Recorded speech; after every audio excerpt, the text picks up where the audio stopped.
Welcome to Suman TV. Gut health అంటే ఇప్పుడు గట్టి హెల్త్ అని డాక్టర్లు ప్రపంచవ్యాప్తంగా చెప్తున్నారు. సో యాక్చువల్లీ గట్ హెల్త్‌కి ఎస్పెషల్లీ పొట్ట చుట్టూ ఉండే ఫ్యాట్‌కి ఏమైనా కనెక్షన్ ఉందా? గట్ హెల్త్ ఎందుకు పాడవుతుంది? దాన్ని ఎలా బాగు చేసుకోవాలి? మనతో పాటు ఉన్నారు అందరికీ సుపరిచితులు వి స్పార్కిల్ నుంచి Vineela garu, dietician, fitness expert, motivational speaker and what not. Vineela garu welcome అండి. నమస్తే. నమస్తే స్వప్న గారు. సో గట్ హెల్త్ గురించి మీరు కూడా చాలా స్వయంగా పరిశోధనలు చేస్తుంటారు. అంటే మీ ఎక్స్‌పీరియన్స్‌లో dealing with so many things. అసలు గట్ హెల్త్ బాగుండకపోతే ఏమవుతుంది చెప్పండి? అంటే ఇప్పుడు నిద్ర ఎంత ముఖ్యమో గట్ హెల్త్ కూడా అంతే ముఖ్యం. ఇప్పుడు గట్‌లో మనకి గుడ్ బ్యాక్టీరియా లేకపోయినా, ఊరికే గ్యాస్ట్రిక్ ఇష్యూస్ వస్తున్నా, ఐబిఎస్ ప్రాబ్లమ్ ఉన్నా, వాష్‌రూమ్ సరిగ్గా అవ్వకపోయినా we need to work on gut. అంటే బెల్లీ ఫ్యాట్ ఉన్న వాళ్ళకి గట్ మీద కంపల్సరీగా ఆల్మోస్ట్ వర్క్ చేయాల్సిందే. సో ఆ గట్ హెల్త్కి సంబంధించిన ఫుడ్స్ ఎక్కువగా ఇవ్వటము, ప్రోబయోటిక్స్, ప్రీబయోటిక్స్ మీద కాన్సన్ట్రేట్ చేయటము, వాళ్ళ రిపోర్ట్స్ని బట్టి మేము ప్లాన్ చేస్తూ ఉంటాం. గట్ గనక బాగోకపోతే ఆ లోపల గట్ లోపలంతా ఇన్ఫ్లమేషన్ వస్తుందండి.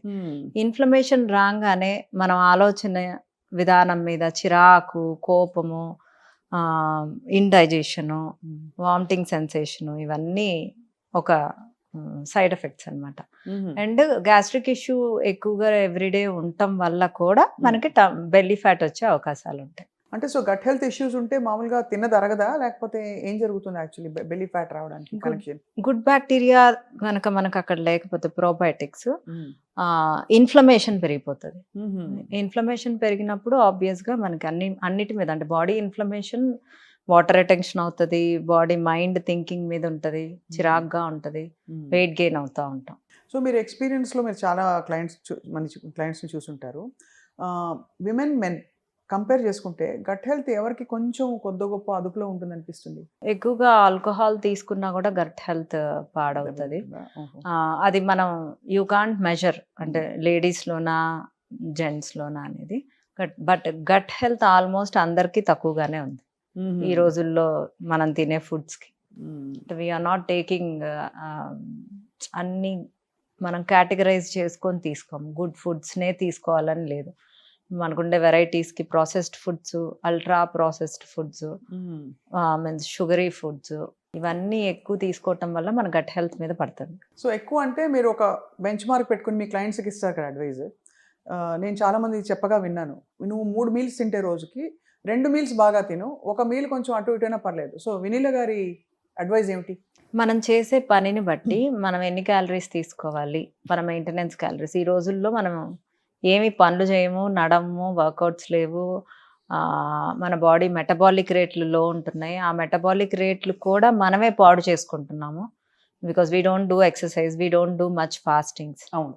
సో మెటబాలిక్ రేట్ లో ఉన్నప్పుడు మనం తీసుకునే క్యాలరీస్ని ఇంకెంతకంటే తినకుండా ఎలా ఉండను అంటే, మీ పూర్ మెటబాలిక్ రేట్ ఉన్నప్పుడు మీరు అన్ని క్యాలరీసే తీసుకోకపోతే you will increase your weight. అంతే కదా. అండ్ మీరు షుగర్, ఇప్పుడు చాలా మంది చిప్స్, జంక్ ఫుడ్ తింటూ నాకు ఇంకా ఆకలేస్తుంది అని తింటా ఉంటారు. అంటే అవి తక్కువ తినాల్సినవి తింటే ఆకలేదు. అది అందరం చెయ్యం కదా. అదే కదా మెయిన్. టేస్టీ ఫుడ్స్ అన్ని ప్రాసెస్డ్ ఫుడ్స్లోనే ఉండటం వల్ల అందరూ దానికే అట్రాక్ట్ అవుతున్నారు. సో అందుకనే నా ఫుడ్స్, ఎస్పెషల్లీ నా డైట్లో వంటకాలన్నీ ఆల్మోస్ట్ బాగుంటాయి. సో వంటకాలన్నీ రెసిపీలు మీరే చెప్తారు? నేనే చెప్తాను.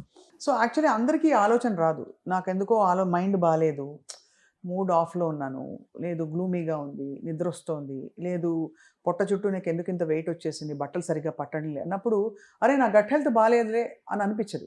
సో గట్ హెల్త్ బాగాలేదు అనడానికి ఒక 3-4 సిమ్టమ్స్ చెప్పండి. హెడేక్ వస్తుందండి. ఓకే.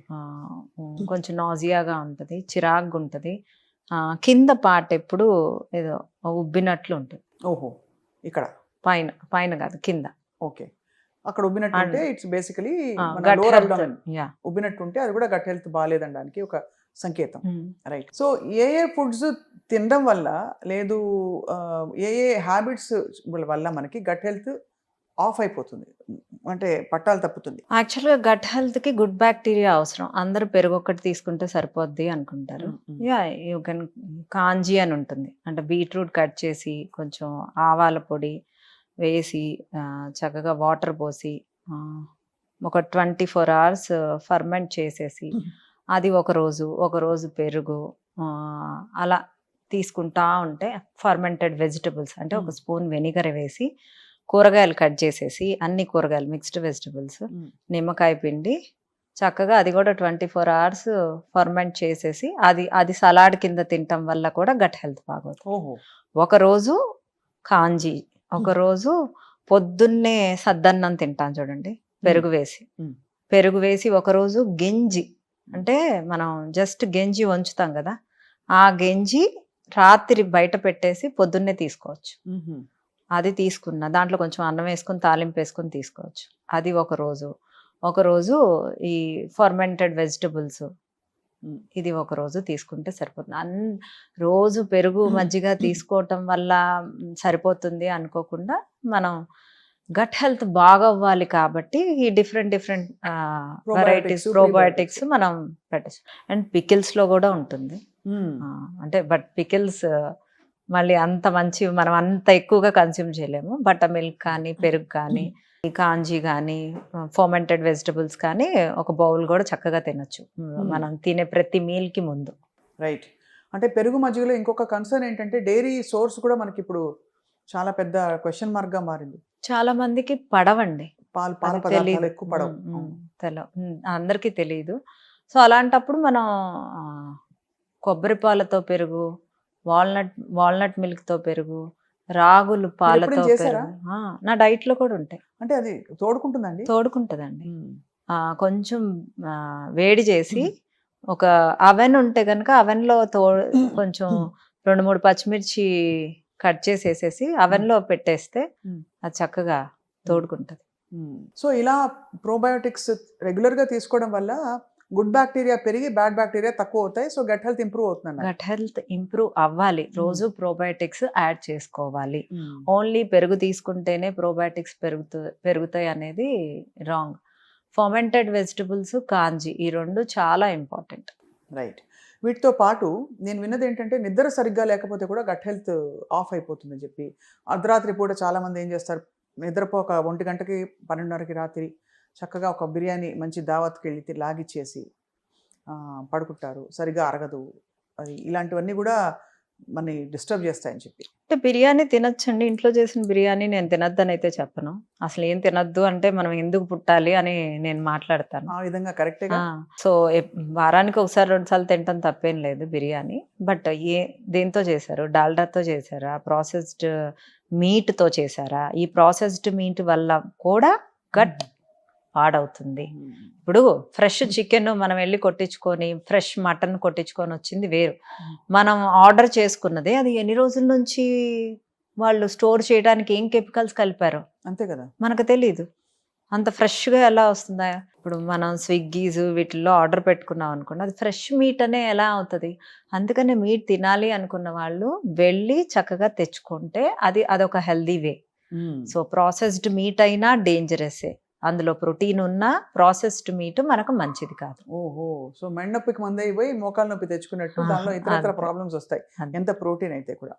సో ఈ కంజీ ఇవన్నీ తాగడంతో పాటు మనకి యాపిల్ సైడర్ వినిగర్ చాలా విత్ మదర్ అనే ఉండే అది చాలా దాని గురించి ఎక్కువ చెప్తారు. ఏంటండి Apple cider vinegar benefits experience లో చెప్పండి. అంటే అసలు వెనిగర్ పడే వాళ్ళకి అసలు చాలా వరకు ఇన్సులిన్ స్పైక్ అనేది లో చేసేయచ్చు. అసలు గట్టు కూడా చాలా బాగా అవుతుంది. ఏ మీల్ ముందైనా ఒక 1 అవర్ కానీ 40 మినిట్స్ ముందు 1 table spoon Apple cider vinegar mother ఒక గ్లాస్లో వేసుకొని తీసుకుని ఆ డే మొత్తం గమనించండి. పొట్ట డిస్టర్బ్డ్గా ఉందా ఆపేసేయండి, లేదు ఐఎమ్ ఫీలింగ్ హ్యాపీ అని అంటే you can continue for almost 2 to 3 months. మళ్ళీ 1 month బ్రేక్ ఇచ్చి మళ్ళీ 2 to 3 months కొంచెం హార్ట్ లో అలాంటి మంటలా వస్తే ఆపేయాలండి. ఆపేయాలి, పడలేదని అర్థం. నిమ్మకాయలు కొంతమందికి పడవు, బట్ నిమ్మకాయ అన్హెల్దీ కాదు కదా, చాలా మంచిది. That's what. ఇప్పుడు కొంతమందికి చియా సీడ్స్ పడవు, వాళ్ళు సబ్జా సీడ్స్ వాడమంటాం. మీకు పడందేదో మీ బాడీయే మీకు ఇండికేషన్ ఇస్తుంది. ఇప్పుడు మా Apple cider vinegar heart burning వస్తుందంటే ఆపేయమంట. ఒకళ్ళకి రాదు, వాళ్ళకి బాగుంటది, వాళ్ళని వాడమంట. చియా సీడ్స్ కొంతమందికి పడవు, అవి వద్దు, సబ్జా సీడ్స్ వాడమంట. లెమన్ పడదు, ఉసిరికాయ వాడమంట. అది కూడా పడదా, సి విటమిన్ ఏమన్నా క్యాప్సూల్స్ చెప్పరించండి, సి విటమిన్ ఇంపార్టెంట్ అంట. నేను ఇంకేం చేయగలను చెప్పండి? అంటే మీకు పడనివి హెల్దీవైనా మీకు పడనివి మీరు పక్కన పెట్టాల్సిందే. మీకు పడేవి ఏంటి అనే దానితోనే మనం మోడిఫై చేసుకుంటూ వెళ్ళాలి. సో అయితే మరి మొత్తానికి ఈ ప్లానింగ్ అన్నది ఎలా చేసి పెట్టుకుంటే బెస్ట్ అంటారు? గట్ హెల్త్ని అదుపులో ఉంచుకోవడానికి, బాగా ఉంచుకోవడానికి ఈ వారం నేను ప్లాన్ చేసుకోవాలంటే 1 2 3 4 5 ఏవి రెడీ చేసి పెట్టుకోవాలి? ఒకరోజు గంజి అన్నము, ఒకరోజు కాంజీ వాటరు, ఒకరోజు ఫర్మెంటెడ్ వెజిటబుల్స్, ఒకరోజు పికిల్, ఒకరోజు బటర్ మిల్క్, కర్డ్. అలా చక్కగా కర్డ్ రోజైనా తినచ్చు. ఇలా చక్కగా ప్లాన్ చేసుకుంటూ ఉంటే అసలు అంటే రోజు మనం పప్పుచారు అన్నం తింటున్నాం అనుకోండి 2 సంవత్సరం నుంచి, నాలుకకి పప్పుచారు అన్నం టేస్ట్ తెలియదు. So you give different kind of probiotics. అంతే కదా, దట్ ఈస్ మై టెక్నిక్. అదే టెక్నిక్. కొంచెం డిఫరెంట్ కైండ్స్ ఆఫ్ ఫుడ్స్ ఇవ్వడం వల్ల మనకి వెరైటీ బాడీ కూడా రియాక్షన్. సో ఇది ఎన్ని రోజులు చేస్తే మనకి కొద్దో గొప్ప మనకి బాడీ మళ్ళీ అసలు ఎందుకు ఆపేయాలి అని ఆపక్కర్లేదు, బట్ మనకి మోటివేషన్ రావడానికి ఇంకా కొంచెం మీ ఫేస్ బాగుంటది, మీరు ఎనర్జీగా ఉంటారు, మీకు టమ్మీ తగ్గుతుంది, గ్యాస్ట్రిక్ ఇష్యూ ఉండదు, will feel happy. So that is what brain కూడా బాగా చక్కగా పనిచేస్తుంది, షార్ప్ గా పనిచేస్తుంది, బ్రెయిన్ ఫాగ్ అంతా పోతుంది. అలాంటప్పుడు వాల్నట్ మిల్క్ తీసుకుంటే మంచిది, బట్ కౌంట్ ద క్యాలరీస్. అంతే, వాల్నట్ మిల్క్ లో క్యాలరీస్ ఎక్కువ ఉంటాయండి. డ్రై ఫ్రూట్స్ అండి, అయినా కూడా ఆల్మండ్ మిల్క్ తక్కువే ఉంటుంది కదా?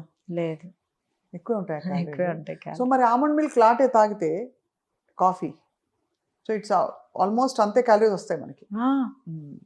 హై ఇన్ క్యాలరీస్ అండి డ్రై ఫ్రూట్స్ అని. ఇంకా లాస్ట్ ఆఫ్ కోర్స్ ఈ క్వశ్చన్ గట్ హెల్త్ గురించి తప్పకుండా అడగాలి.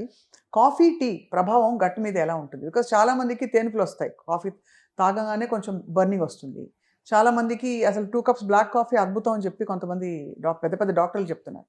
సో ఏంటి అసలు ఈ కనెక్షన్ ఏమిటి? దాన్ని మనం లాక్టోస్ ఇంటాలరెన్స్ ఇది అందరికీ తెలిసిన విషయమే. మనకు బేబీ పుట్టినప్పుడు కూడా మనకు ఒక 2 సంవత్సరం రోజులు పాలు వస్తాయి, తర్వాత ఎందుకు ఆగిపోతాయి? బేబీకి పాలు అవసరం లేదు. కాల్షియం మీకు రాగుల నుంచి, నువ్వుల నుంచి, పెరుగు నుంచి కూడా వస్తుంది. పెరుగు కూడా పర్లేదు. సో మీకు ఇన్ని రకాల కాల్షియం సోర్సెస్ ఉంటున్నప్పుడు మీరు పెరుగు పాల మీద ఏమీ ఆధారపడక్కర్లేదు. చాలా మందికి ఆ బర్నింగ్ వచ్చినా వాళ్ళు పట్టించుకోరు, ఆ కాఫీ తాగిన ఆనందంలో. వాళ్ళు బ్లాక్ కాఫీకి షిఫ్ట్ అయిపోయి ఆ కెఫిన్ కావాలి అనుకుంటే మిల్క్ అవాయిడ్ చేయాలి. వాళ్ళకి తెలియకుండా హిడెన్ గ్యాస్ట్రిక్ ఇష్యూ ఉంటుంది. లాక్టోస్ ఇంటాలరెన్స్ ఉన్న వాళ్ళకి అంత అంటే ఓవర్గా గ్యాస్ కూడా రాదు, but throughout the day tummy అప్సెట్గా అంటే కొంచెం బిర్రుగా ఉంటుంది. అది వాళ్ళు గమనించరు. నాకు గ్యాస్ట్రిక్ ఇష్యూ ఉంది, అసలు గ్యాస్ట్రిక్ ఇష్యూ దేని వల్ల వస్తుంది అనేది మిమ్మల్ని మీరు గమనించుకోవాలి. ఓహో, అంత శ్రద్ధగా చూస్తేనే, అంటే టెంప్ట్ అయిపోకూడదు ఫుడ్ చూడగానే, అది అప్పుడు తెలుస్తుంది మన బాడీ దేనికి స్పందిస్తుంది అని చెప్పి. ఎనివే మీరు మంచి మంచి రెసిపీస్ ఇస్తారు కాబట్టి గట్ హెల్త్ ఇంప్రూవ్ చేసుకోవడానికి ఒక వారం 10 రోజులు చేస్తే వాళ్ళకే డిఫరెన్స్ తెలుస్తుంది. విన్ల గారు, thank you so much. Very informative, I think చాలా అవసరమైన కాన్వర్సేషన్ ఇది. అఫ్ కోర్స్ ఇంకా చాలా విషయాలు మాట్లాడాలి, మీతో మాట్లాడుతూ ఉందాం as time goes by. Thank you Vineela గారు.